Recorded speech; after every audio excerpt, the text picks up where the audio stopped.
মনটা যেন মাকড়সার জালে পরিণত হয়ে যাচ্ছে। যেদিকে যাই শুধু সেদিকেই শুধু চক্রান্ত।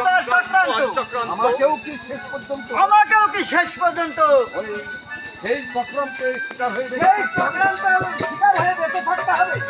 না, তবু আমাকে ভয় পেলে চলবে না। চক্রান্তের মাঝেই আমাকে শক্ত হয়ে দাঁড়াতে হবে। যেমন করে হোক তাদেরকে উদ্ধার করতেই হবে। চম্পা, তুমি এখানে কেন চম্পা? আজ তোমাকে একটা নতুন সংবাদ জানাতে এসেছি।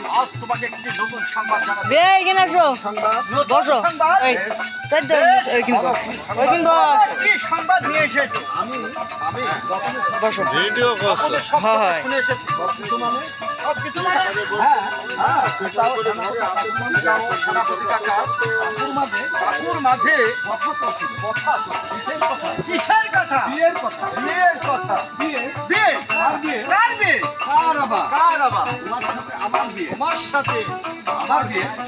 না না না না চম্পা, এ আমি বিশ্বাস করি না। আমি বিশ্বাস করি না। তোমার সাথে আমার কখনো বিয়ে হতে পারে না। তোমার সাথে আমার কখনো বিয়ে হতে পারে না। হতে পারে না। কেন হতে পারে না সুমন? কারণ আমি আর ভাবতে পারছি না। আমি আর এই কথা বলছে শোনা প্রাণের বন্ধু,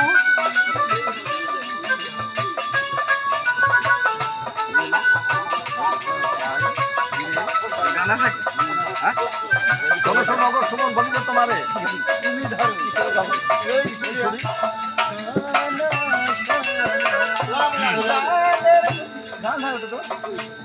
শোনো শোনো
জানো চম্পা, আজ প্রাসাদে এক চক্রান্তের গামছা নেমে এসেছে। আজ এই প্রাসাদে এক চক্রান্ত জনছায়া নেমে এসেছে। তাই তাই এই মুহূর্তে তুমি এমন একটা সংবাদ আমার কাছে এমন বয়ে একটা নিয়েছো, সংবাদ নিয়ে এসে মোতাইলে আমি ভাবতে পারছি না। ভাবতেই পারছি না। চম্পাইরা সুমন, যতই চক্রান্তের গামছা নেমে আসুক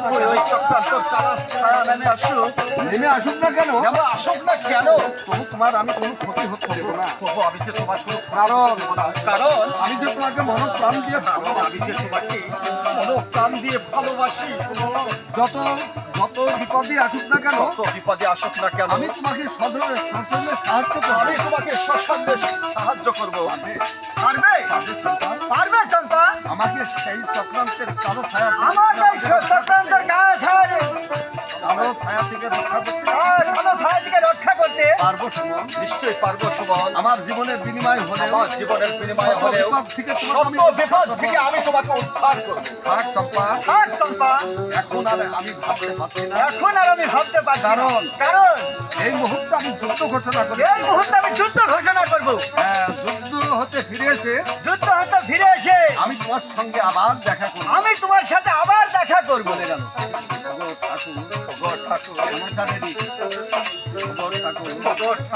এতদিনের সাধনা আজ আমার সফল হতে চলেছে। আজকে আমার সফল হতে চলেছি। যাকে এতদিন আমি মনে প্রাণে যাকে ভালোবেসেছিলাম, এতদিন আমি মনে প্রাণে ভালোবেসেছিলাম, সে আজ আমাকে চম্পা বলে কাছে আজ ডেকে আমাকে নিয়েছে। চম্পা বলে মেনে নিয়েছে। এটা কি আজ আমার কম সৌভাগ্য? এটা কি আমার আজ কম সৌভাগ্য? আরো সৌভাগ্য যে মহামান্য দেওয়ানের কন্যা আমারই সামনে, আরো সৌভাগ্য যে মহামান্য দেওয়ানের কন্যা আমারই সামনে। আমারই সামনে। কে? কে? ডাকাত। ডাকাত। চুপ!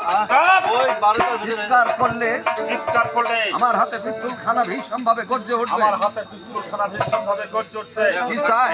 কি চাই? আমি চাই আমি চাই তোমার ওই মূল্যবান কণ্ঠের হার। আমার ওই মূল্যবান কণ্ঠের হার। গলার দিকে তাকিয়ে না না, এই হার আমি কখনই দেবো না। আর আমি কখনো দেব না। দেবে না? দেবে না? না। বেশ, বেশ, তাহলে মৃত্যুর জন্য প্রস্তুত হও। তাহলে মৃত্যুর জন্য প্রস্তুত হও। আজ দিচ্ছি ডাকাত। এক্ষুনি আমি দিয়ে দিচ্ছি। এক্ষুনি আমি খুলে দিচ্ছি। মালাটা মানে একটু খুলে দিচ্ছি।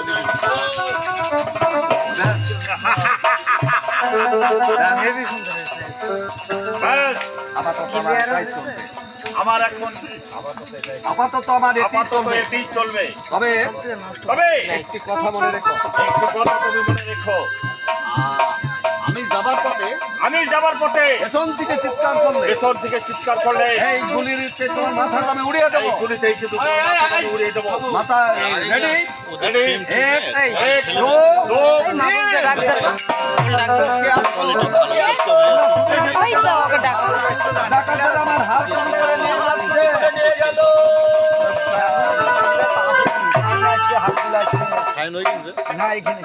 এইখানে রক্তাক্ত চূড়া রাবণ সেনে প্রবেশ।